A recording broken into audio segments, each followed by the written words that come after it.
the radar non-conference matchups for 2025. Right here, the voice of college football. Appreciate you stopping by for the best in discussion, debate, and analysis.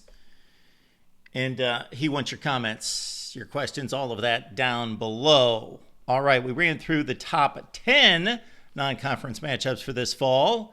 Now let's look at those games that you may not necessarily have circled on your calendar. August 30th in Waco, Texas, week 1. Baylor hosting Auburn. Of course, Auburn coming off back-to-back 7-loss seasons. Hugh Freeze possibly on the hot seat. They lost to Cal in their non-conference game in 2024.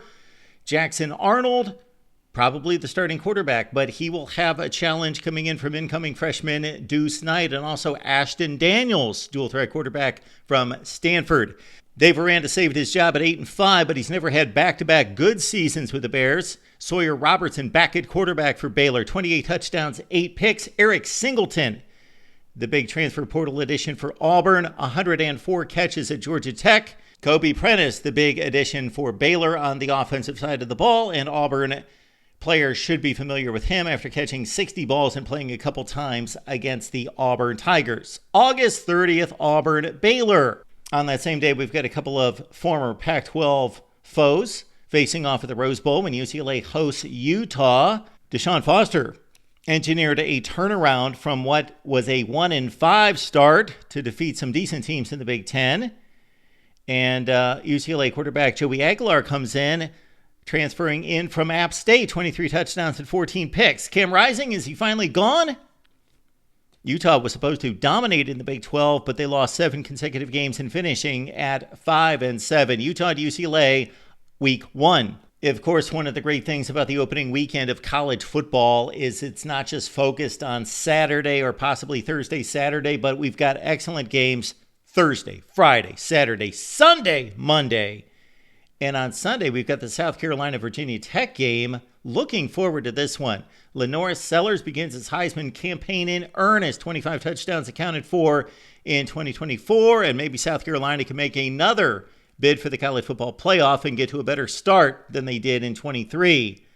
Kyron Drones is back. He only played 9 games, missed 4 for the Hokies, and they certainly missed him down the stretch. Donovan Green, the big pickup for Virginia Tech on the offensive side of the ball, wide receiver from Wake. Rasul Faison, 1,100 yards at Utah State is the big pickup in the backfield for Shane Beamer's team. South Carolina, Virginia Tech, Sunday, August 31st. Week 2 presents us with a number of non-conference games where the winner could emerge with that 12-team playoff and those available spots as a dark horse contender for the CFP. Kansas, Mizzou. No one wanted to play Kansas in November. Iowa State, BYU, and Colorado all went down at the hands of the Jayhawks. Otherwise, they were in their own way most of the season at 5-7. Jalen Daniels, will he finally fulfill his potential at quarterback for Kansas? 14 touchdowns, 12 picks last year. Of course, Missouri is a new quarterback by way of Penn State and Bo Pribula. Damon Wilson, the big pickup on the edge from Georgia, and Jalen Catalon, who's been well-traveled at places like Arkansas and Texas. Most recently, UNLV, a great addition to the Mizzou secondary. On September 6th, we've got Kansas. We've got Missouri, former Big 12 rivals. Also, Vandy and Virginia Tech. They played last season in Nashville, and that's when the Commodores let us know in week 1 that they were going to be a force to be reckoned with. This is a rematch, of course. It started the Vandy run. Diego Pavia is back. 20 touchdowns, only 4 interceptions, 8 rushing touchdowns. We talked about the Hokies, what they have coming back with Kyron Drones at quarterback. Much expected of the Hokies last fall. They disappointed, but Drones is back, and they will be at home when they take on Vandy. Little did we know in early September how good Arizona State was going to be and how bad Mississippi State was going to be. Final score, ASU 30-23, but they had a 30-3 lead and held on for dear life as Mississippi State put on some garbage points. Cam Scadaboo is gone, but Sam Levitt back at quarterback for the Sun Devils, 24 touchdowns, 6 interceptions. Of course, Kenny Dillingham working wonders in year 2, going from 3-9 to a college football playoff appearance and a Big 12 championship. Michael Van Buren, Mississippi State starting quarterback last fall, off to LSU, replaced by Florida State's Luke Kromenhoek. Jeff Lebby, it's year 2. He only led Mississippi State to its worst season since 2002 or 2003. Take your pick. The last two times Mississippi State went 2-10 overall and winless in the SEC. But it's Arizona State, Mississippi State, and Starkville. Could be a rougher go this time for Arizona State football on the road in the SEC against the Cowbells. 1 week later, on September 13th, we've got our best of the under-the-radar selections for this particular weekend. Minnesota goes to Cal. The Golden Gophers bounce back to finish at 8-5 and another bowl win as PJ Fleck is 6-0 in the postseason. Zach Pyron, Georgia Tech, will battle Drake Lindsey for the starting quarterback position at Minnesota and replacing Max Brosmer. Malachi Coleman, after redshirting in 2023 at Nebraska, transfers to Minnesota along with Logan Loya, who caught 109 passes at UCLA. Devin Brown, transfer quarterback from Ohio State, will most likely lead the Cal attack as quarterback Fernando Mendoza has transferred to IU. Minnesota Cal. Tulane has been the latest in the lineup of Group of Five American Conference teams to give Power Five teams a fit.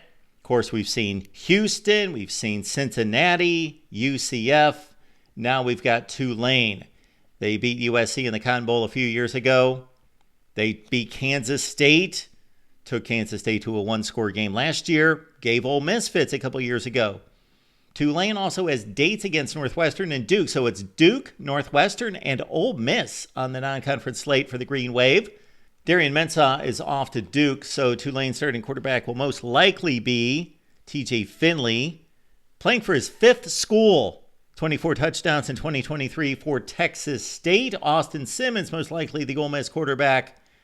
Also through the transfer portal, big pickups for the Rebels in Trey Wallace from Penn State and Dazon Stribling from Oklahoma State. Tulane, Ole Miss, they've got a long series history, these two teams. September 20th in Oxford. On the final weekend of September, I am intrigued by this matchup. Notre Dame, Arkansas, they rescheduled it from a few years ago. Arkansas, of course, a notoriously tough place to play with a huge line of upsets.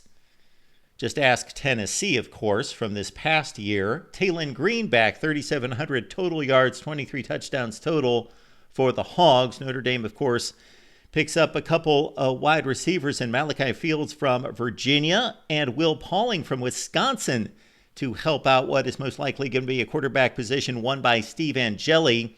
Both Pauling and Fields caught 129 passes thus far in their careers, again at Wisconsin and Virginia, respectively. Final weekend of September, Notre Dame at Arkansas.